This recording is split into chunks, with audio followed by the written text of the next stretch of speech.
Welcome to Memphis, Tennessee, the birthplace of rock and roll. It was first founded on May 22nd of 1819. Was planned by wealthy individuals such as John Overton and future President Andrew Jackson. It was incorporated in 1826 and named for Memphis, Egypt. The area that would become Memphis was first settled sometime in the first millennium by an ancient Native American people called the Mississippians and are believed to be the ancestors of the Chickasaw tribe. The area was discovered by French explorers led by René Robert Cavelier or Robert La Salle, who first encountered the Chickasaw in the 16th century and also claimed the entire Mississippi River basin for France. Spanish explorer Hernando de Soto, who led the first expedition into what will become the southern United States. When Memphis was founded, its outlying areas were developed as cotton plantations. With this came slave labor, which developed Memphis as a huge cotton market and brokerage center, also a slave market for the domestic slave trade throughout the early 19th century. Nearly 1 million slaves would be transported through the area in a massive forced migration in new plantation areas. And around 1857, the Memphis-Clarkston Railroad was finished, connecting the coast of South Carolina to Memphis. And at the same time, it was the only east-west connection. When Tennessee seceded from the Union in 1861, Memphis became a Confederate stronghold but was recaptured when the Union sent its ironclad gunboats in the 90-minute naval battle of Memphis. But there was a second battle of Memphis in 1864 when the infamous General Nathan Bedford Forrest harassed and raided the city with the objectives to capture 3 Union generals, release the Southern prisoners from Irving Block Prison, and caused the recall of Union troops from the northern Mississippi.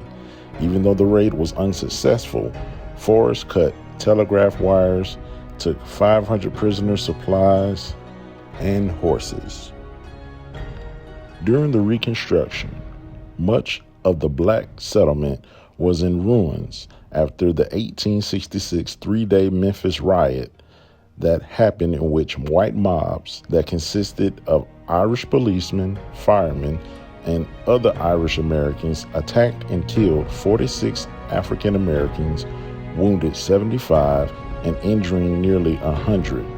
They raped several women, destroyed almost 100 homes, and damaged schools and churches in South Memphis, which caused many of the black population to leave Memphis, especially after the Freedmen's Bureau could not protect them. Memphis also played a very important role in the civil rights movement, where there were many peaceful protests, many speeches, and is also known as the place where Dr. Martin Luther King Jr. had his final speech before he was gunned down at the Lorraine Hotel. As believers of the Most High God, we know His word is true. So we want to point out Galatians 6 and 7. Don't be misled. You cannot mock the justice of God. You will always harvest what you plant.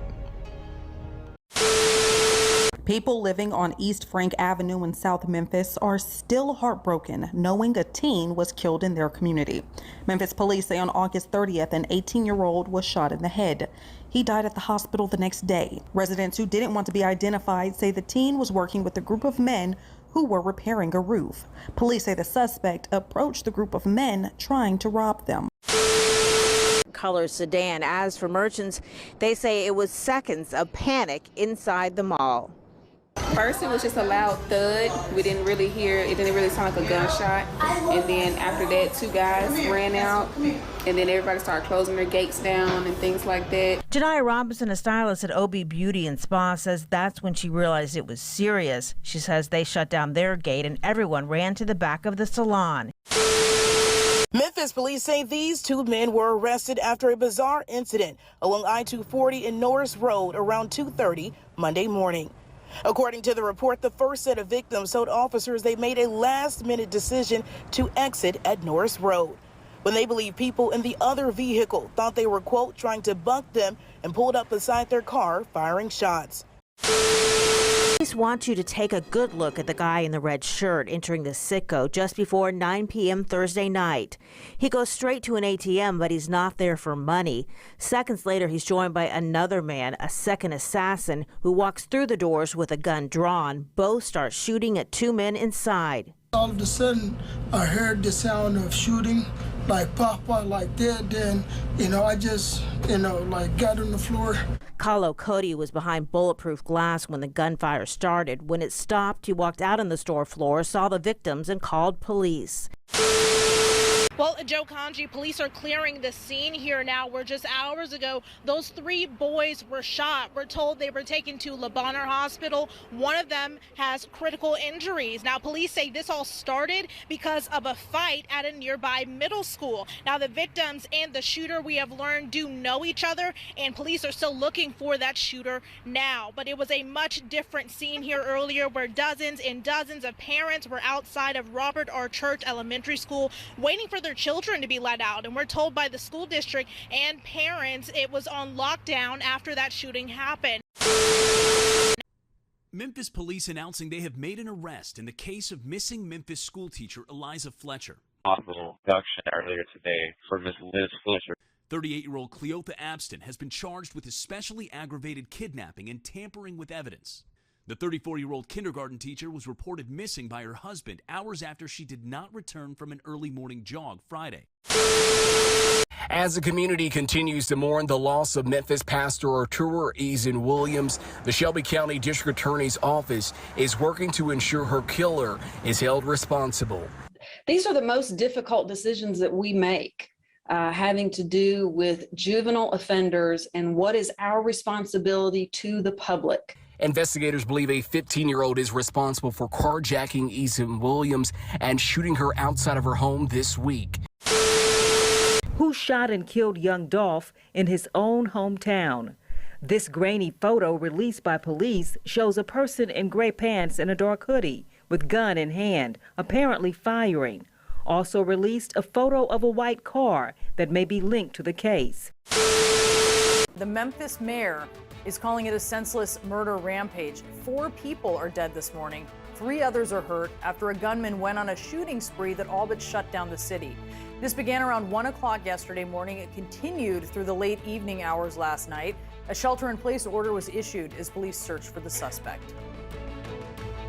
And I'm angry for our citizens who had to shelter in place for their own safety until this suspect was caught.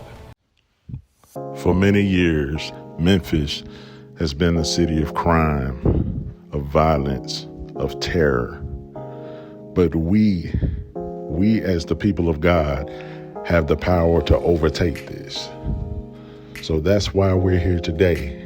And we stand on 2 Chronicles 7:14. For it says, if my people, which are called by my name, shall humble themselves, pray and seek my face, and turn from their wicked ways, then I will hear from heaven and will forgive their sin and heal their land.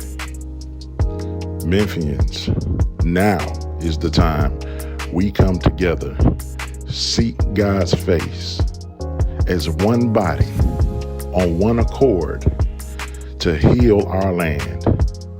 So join us as we heal as one Memphis.